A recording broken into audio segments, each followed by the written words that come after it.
ও আল্লাহ, এই যে রমজান মাস আসছে, সেই রমজানের 30টা রোজা যেন আমি রাখতে পারি। সেজন্য নবী আমার বললেন, ওয়াবাল্লিগনা রমাদান, ও রব্বুল আলামিন, এই যে রমজান মাস আসছে, এই রমজান পর্যন্ত আপনি আমাদের হায়াতকে বৃদ্ধি করিয়া দেন। নবী আমার বললেন, ও আমার সাহাবীরা, যখন রজব এবং শাবান মাস আসতো, আমি নবী এই দোয়াটা বেশি বেশি পাঠ করতাম।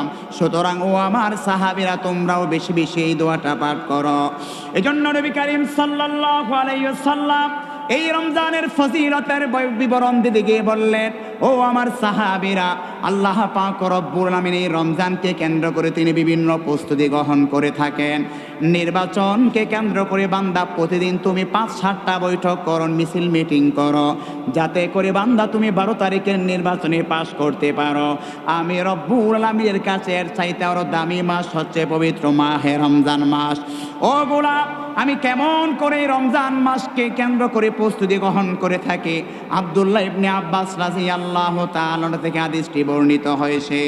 নবী করিম সাল্লাল্লাহু আলাইহি ওয়াসাল্লাম জানিয়ে দিলেন, ইন্নাল জান্নাতা লাতুযাইনু, নিশ্চয় আল্লাহ পাক রব্বুল আলামিন তিনি জান্নাতকে সুসজ্জিত করেন, মিনাস সানাতি ইলাস সানাতি লিরমাজান, এক রমজান থেকে আরেক রমজানের মাঝখান দিয়ে যে 11টি মাস রয়েছে, এই জান্নাতকে সুসজ্জিত করার জন্য আমার আল্লাহ পাক রব্বুল আলামিন বাকি 11টি মাস তিনি জান্নাতকে প্রস্তুত করার জন্য তিনি গ্রহণ করে থাকেন। কিভাবে জান্নাতটা সুন্দর হতে পারে, এই কাজে আল্লাহ তাআলা ফেরেশতাদেরকে নিযুক্ত করে রাখেন। কেননা নবী করিম সাল্লাল্লাহু আলাইহি ওয়াসাল্লাম জানিয়ে দিলেন, একজন বান্দা যখন 30টা রোজা আল্লাহ পাক রব্বুল আলামিনের ভয় নিয়ে সে রাখে, আল্লাহ পাক রব্বুল আলামিন জানিয়ে দিলেন, as-সাওমু লি ওয়া আনা আজজি বি, এই যে বান্দা 30টা রোজা রাখলো, এই 30টা রোজার প্রতিদান একমাত্র আমি আল্লাহ তাআলা তার হাতে উঠিয়ে দেব।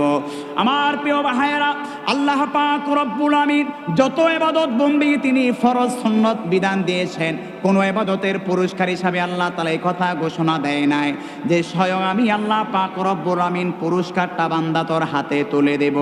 আমার রব শুধুমাত্র এই রমজানের পুরস্কারের বিবরণ দিতে গিয়ে বললেন, ও গোলাম, শুধুমাত্র একমাত্র as-সাওমু লি, এই রোজাটা একমাত্র আমার জন্য, ওয়া আনা আজজি বি, আর আমি আল্লাহ তাআলা এর প্রতিদান স্বয়ং বান্দা তোর হাতে তুলে দেব।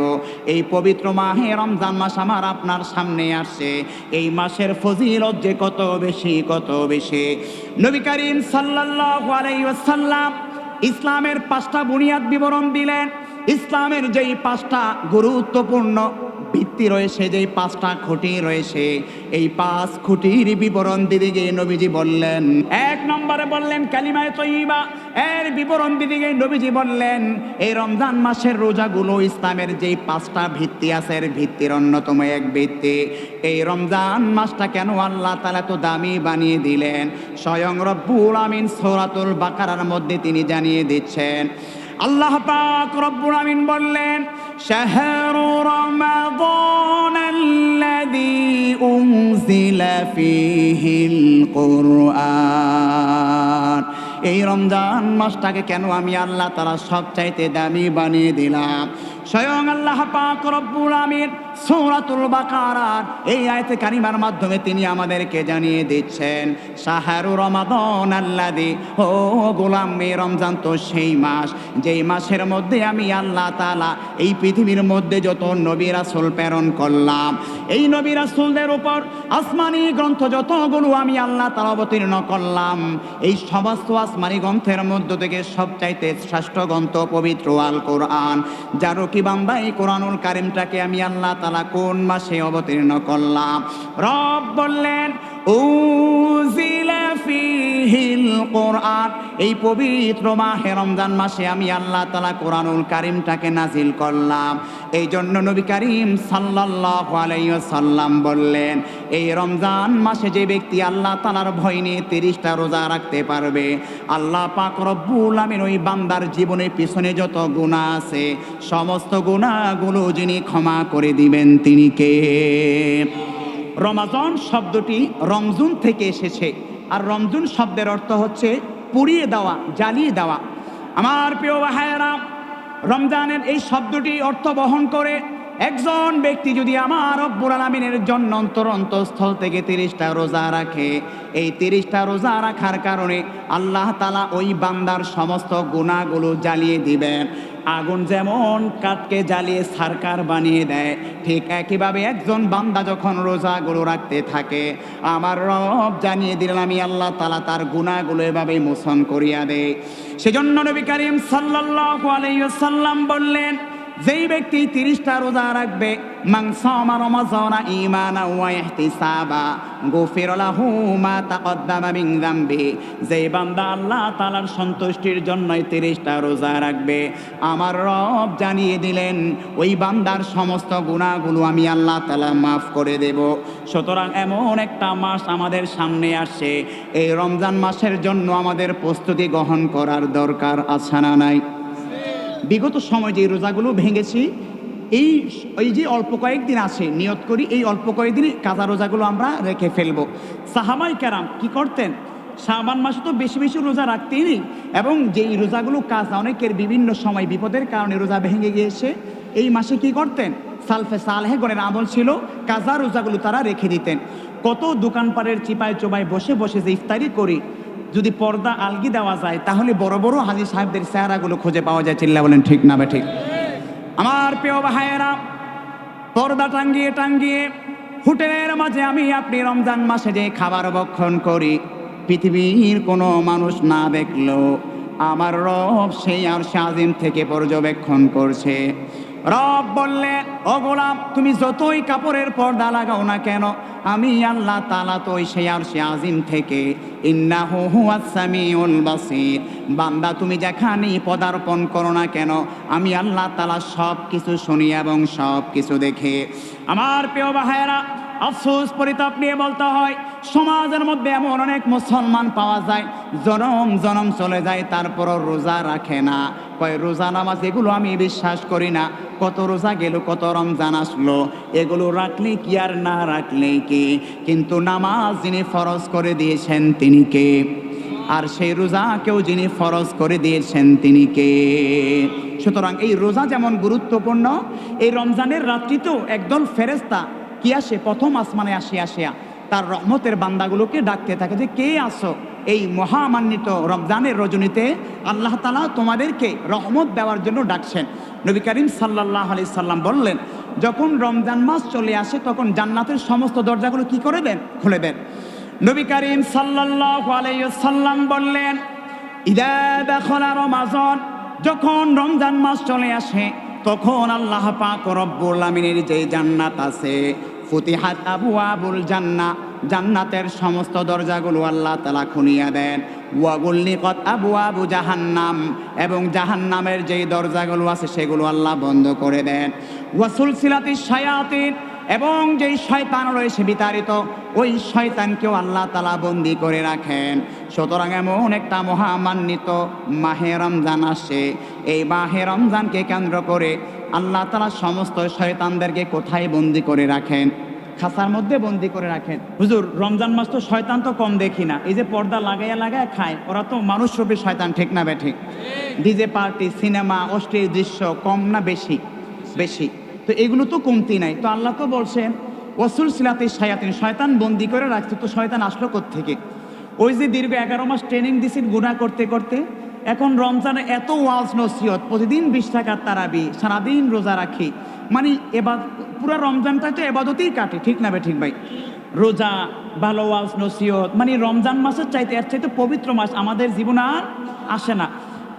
ইফতারের পূর্বে কত চমৎকার টেলিভিশনে পিএসপি কোরআনের আলো দেখেন না? কত ছোট ছোট বাচ্চাদেরকে কত সমুদ্র কণ্ঠে তেলাওয়াত করে, হারে মাঝে মাঝে চোখের পানি চলে আসে। পিএসপি কোরআনের আলোর তেলাওয়াতগুলো যখন আমরা দেখি রমজান মাসে, তখন এই ছোট ছোট বাচ্চাদের শ্রুতিমধুর কণ্ঠের তেলাওয়াত শুনে আমাদের চোখ দিয়ে পানি চলে আসে। আহারে, আমার ছোট বাচ্চা যদি এভাবে কোরআন তেলাওয়াত করতো। সারাদিন রোজা রাখেন, ইফতারের পূর্বে কোরআন তেলাওয়াত শোনেন, বিভিন্ন ওয়াজ নসিহত শোনেন, রাতের বেলায় তারাবির নামাজ পড়েন, এরপরে সাহারি খাচ্ছেন। গুনাহ করার সময় কই ভাই? গুনাহ করার সময় আছে। এরপরও গুনাহ কেন করি? ওই যে 11 মাস যে গুনাহ করেছিলাম, ওগুলার আশওয়াসা কি থেকে যায়? এগুলোর ধাসে চলে আসে। এজন্য রাসূল সাল্লাল্লাহু আলাইহি সাল্লাম রমজানের প্রস্তুতি হিসাবে তিনি রমজানের পূর্বে যে 2টা মাস, নাম কি? রজব এবং শাবান, আমরা এখন কোন মাস পার করছি? শাবান মাস। এই দুইটা মাসে আল্লাহর কাছে তিনি বেশি বেশি দোয়া করতেন, যাতে রমজান মাসটাকে তিনি পরিপূর্ণ আল্লাহর ইবাদত বন্দিগি কাটাইতে পারেন। কেন প্রস্তুতি নিতেন? কারণ ওই যে বাকি যেই গুনাহগুলো হতে পারে, রাসূল কি গুনাহ করেছেন? তো যেই রাসূল গুনাহ করে নাই, নিষ্পাপ রাসূল, মাসুম, ওই রাসূল রমজানকে কেন্দ্র করে 2 মাস আগ থেকেই প্রস্তুতি। আর আমার আপনার রমজান চলে আসে, এখনো কোনো কি নাই, প্রস্তুতি নাই। তো কোন দিক দিয়ে রমজান যে আসলো বলতেই তো পারি না। কয় কি ও ইফতারের বাজার টাজার করতেন না? মানে ইফতার যেদিন রমজান শুরু ওই দিন কি করে? কয় কি ও বাজার টাজার করতেন না? তারপরে কোথায় যায়? গরওয়ালি যখন বলে তারপরে কোথায় যায়? বাজার করতে যায়। তো এই হচ্ছে আমাদের রমজানের অবস্থা। সম্মানিত প্রিয় ভাইয়েরা, আবার এই রমজান মাসটা গুরুত্বপূর্ণ রজনী রয়েছে। সেই রজনীর নাম কি? শবে কদর। শবে কদরের যেই দাম রমজান হিসাবে, বাকি 27 দিনেরও দাম আছে না নাই? কিন্তু শবে কদর স্পেশাল একটু দাম আছে, একটু ব্যতিক্রম। কিন্তু যে সেই শবে কদরের রাতটা কি বাকি 11 মাস নাই রমজান মাসে? তো যে রমজান মাসে এই রাতের দাম বাড়লো, তো বাকি 27 দিন আমাদের কি নাই, কোনো খবর নাই। আবার 27-এ আসলে মোটামুটি মানুষ ভিড়াপিড়, লোকে লোকারণ্য। হ্যাঁ, আসেন, আপত্তি নাই। মহামান্বিত রজনী আসলে বেশি সওয়াব হবে, আপত্তি নাই। তো একই সওয়াব তো অন্য দিনও আসে রমজান হিসাবে। একটা নেক আমল করলে সওয়াব কত? 70। 70টা দিতে পারেন আল্লাহ, 700 গুণও দিতে পারেন, 7000 গুণও দিতে পারেন। এই জন্য আমি আপনাদেরকে অনুরোধ করব, এই যে মহামান্বিত এই মাস আসছে, আমরা যেন সকলের প্রস্তুতি নিতে পারি। আল্লাহ আমাদের সকলকে সে তৌফিক দান করুন, পড়ছি আমিন। রাসূল সাল্লাল্লাহু আলাইহি সাল্লাম বলেছেন, এই যে ব্যক্তি রমজান মাসে নফল একটা কাজ করবে, নফল নামাজ পড়বে, নফলের সওয়াব ফরজের সমপরিমাণ, সুবহানাল্লাহি ওয়া বিহামদিহি। আর যে ব্যক্তি ফরজ আদায় করবে, ফরজের আদায়ের সওয়াব এবং কি পরিমাণ হবে এবার আন্দাজ করেন? আরও দ্বিগুণ, 70 থেকে 700 গুণ যিনি সওয়াব দিতে পারেন তিনি কে? আবার এই রমজান মাস এমন এমন বিষয় সংগঠিত হয়েছে, ঐতিহাসিক বদর যুদ্ধ। কি যুদ্ধ? বদর যুদ্ধ এই রমজান মাসে কি হয়েছে? সংগঠিত হয়েছে। 17ই রমজান ঐতিহাসিক বদর যুদ্ধ এই রমজান মাসে সংগঠিত হয়েছে। 313 জন সাহাবীদেরকে নিয়ে 1000 কাফের মুশরিক সৈন্য সামন্তের বিরুদ্ধে রাসূল সাল্লাল্লাহু আলাইহি সাল্লামকে যিনি বিজয় দান করলেন তিনি কে? এই রমজানই হচ্ছে সেই রমজান যে 17 রমজানে রাসূল সাল্লাল্লাহু আলাইহি সাল্লাম ঐতিহাসিক এই বদর যুদ্ধে রাসূল সাল্লাল্লাহু আলাইহি সাল্লাম সর্বপ্রথম এভাবে প্রস্তুতিমূলক যুদ্ধের মাঝে আল্লাহ তাআলা বিজয় দান করেছেন। সম্মানিত প্রিয় ভাইরা, এজন্য এমন একটা মাস আসছে, আমরা আল্লাহর কাছে দোয়া করি, ও রব্বুল আলামিন, আপনি আমাদের সকলকে 30টা রোজা যেন রেখে এরপরে আপনি আমাদেরকে মৃত্যু দেন, পড়েন আমিন। কত মানুষ আমাদের থেকে চলে গিয়েছে এবছর, এই রমজান পাবো কি পাবো না তারও কোনো কি নাই, গ্যারান্টি নাই। এজন্য আল্লাহ তাআলার কাছে বেশি বেশি দোয়া করব, আল্লাহ 30টা রোজা যেন রেখে অন্তত মৃত্যুবরণ করতে পারে। রমজানের পরে মৃত্যুবরণ হলে সৌভাগ্যবান অসৌভাগ্যবান? সৌভাগ্যবান, কারণ রোজা রাখার পরে আপনি জান্নাতি মানুষ হয়ে মৃত্যুবরণ করলেন। এজন্য আল্লাহর কাছে এমন মৃত্যু আমরা কামনা করি। এজন্য কারা কারা 30টা রোজা রাখবেন একটু হাত তোলেন। আল্লাহ সকলের নিয়তকে কবুল আর মঞ্জুর করুন, পড়ছি আমিন। আল্লাহ সকলকে সুন্দরভাবে গুনাহমুক্ত থেকে 30টা রোজা যেন আমরা রাখতে পারি সেই তৌফিক দান করুন, পড়ছি আমিন।